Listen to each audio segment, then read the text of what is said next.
If you ever want to see how quickly first class can turn into a circus, just put a black teenager in seat 3A and wait for someone like Margaret Whitmore to notice.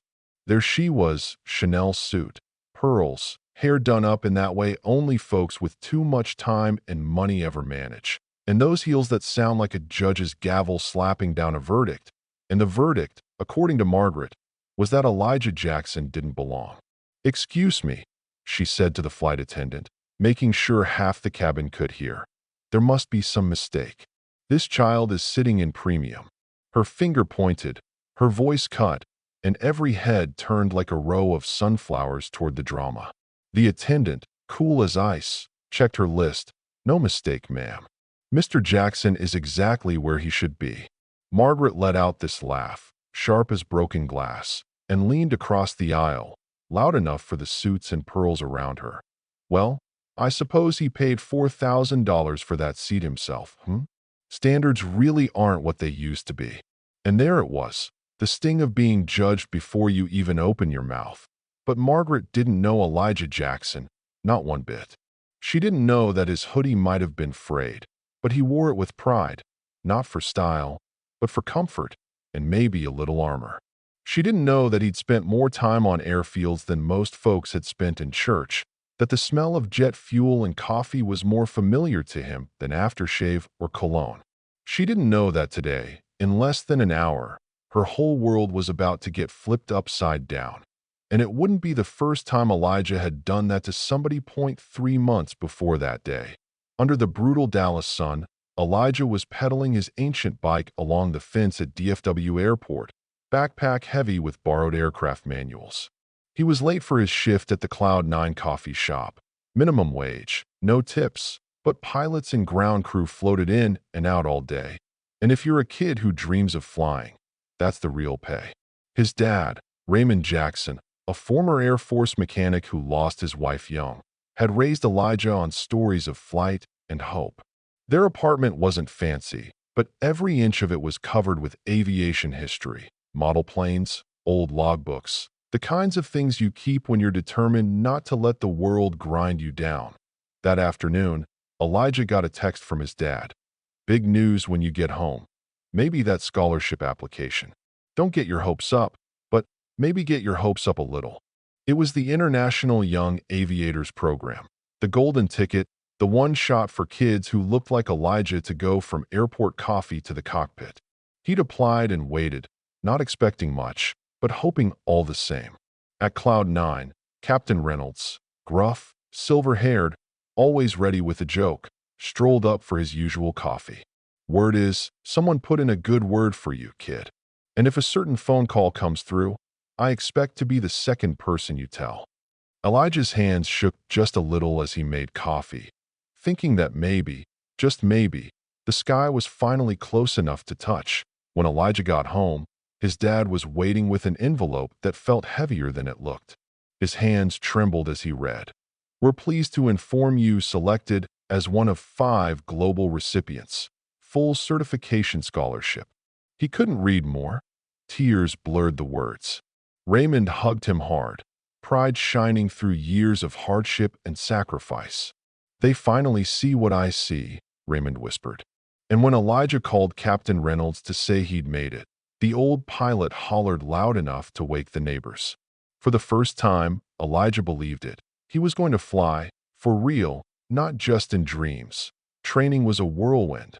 Long days, endless regulations, simulator hours deep into the night. Elijah met the other scholarship kids. Lynn from Vancouver, all nerves and sharp questions.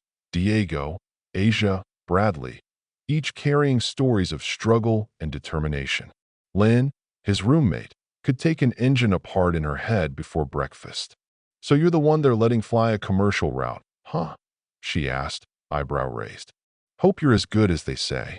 They became a team, running emergency scenarios in the simulator at midnight, pushing each other when it got tough, laughing when they could, swapping stories about what it felt like to want something so badly it kept you up at night.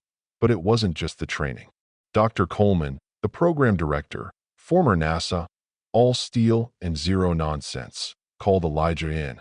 You'll be the first student pilot to handle a real commercial international flight. The eyes of the world will be on you. This is about more than just flying a plane. Elijah just nodded, thinking of his grandfather, a Tuskegee airman who'd faced worse, and his dad who always said, "The sky doesn't care about the color of your hands." 2 weeks of brutal A380 training, Captain Reynolds drilling him mercilessly. Perfection isn't the goal. It's the minimum. Elijah soaked up every lesson, every mistake, every moment on the day of the flight. Elijah wore the old airman wings his grandfather had once pinned to his own uniform. Raymond, proud and a little nervous, hugged him before he went through the crew entrance at DFW. The Emirates crew welcomed him. Captain Al Maktoum, all authority and quiet kindness, explaining to the flight attendants, "Mr. Jackson will take controls under my supervision for part of the Atlantic crossing." Elijah changed from his uniform into street clothes for the first-class seat, blending in, or at least trying to. That's when Margaret Whitmore made her grand entrance. Heels, Chanel, and all the certainty of someone used to the world moving out of her way. The plane took off, the city shrinking behind them, the Atlantic ahead. Margaret glanced at Elijah's collar pin, unimpressed. "Aviation enthusiast?" she asked, all arched eyebrow and polite skepticism. "Belonged to my grandfather," Elijah replied. "Tuskegee Airman." For a second, something flickered in her eyes, but then it was gone. 2 hours in, Captain Al Maktoum made the announcement. As part of the International Young Aviators Program, Mr. Elijah Jackson will take the controls for a portion of this flight. The cabin went silent. Surprise, confusion, a little fear maybe. Margaret's face drained of color, her glass suspended midair. "You're the pilot?" she stammered. Elijah just smiled. "One of them? Yes, ma'am. I've been preparing for this my entire life." Victoria, the flight attendant, handed him his jacket. "Time for your costume change, Mr. Jackson." The cockpit felt both familiar and utterly new. Captain Al Maktoum talked him through the handover, then let Elijah take the right seat. For an hour, Elijah ran through procedures, his hands steady, his voice calm. When turbulence hit, he corrected course instinctively. "Nice work," the captain said. Then, the big moment.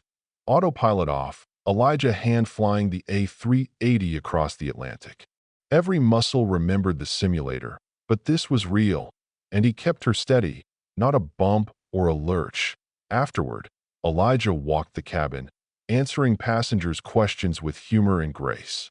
Some looked at him like he was a hero, others with disbelief, but the ice had cracked. Margaret, at last, met his gaze. "I owe you an apology," she said quietly. "My assumptions were incorrect." Elijah just nodded. First impressions are rarely the whole story. They talked about his family, his training, his grandfather's legacy. For the first time, Margaret listened. She told him her late husband was a pilot too, with very traditional ideas. "Now," she said, "I find myself questioning things I once took for granted. It's rather liberating." When they landed, Elijah's father was waiting, pride shining in his eyes. "Remember how you said the sky doesn't care who's flying?" Elijah said, grinning. "Turns out, after enough time up there, neither does anyone else." Raymond laughed, clapping his son on the back as they stepped into the bright London afternoon. "You know, sometimes it just takes one person, one flight, to change a story." Elijah's journey didn't just lift him. It cracked open the sky for others who'd never seen themselves in that cockpit before. And as the wheels touched down, somewhere between pride and hope and possibility, you had to wonder, in a world that still draws lines and builds barriers, maybe a flight like that, a kid like Elijah, is exactly what we need. So, what do you think? Do first impressions ever really tell the whole story, or is it up to us to break the mold, one flight, one chance, one changed mind at a time? Let's talk about it. Drop your thoughts below. Where are you watching from? Your story matters, too. Maybe more than you know.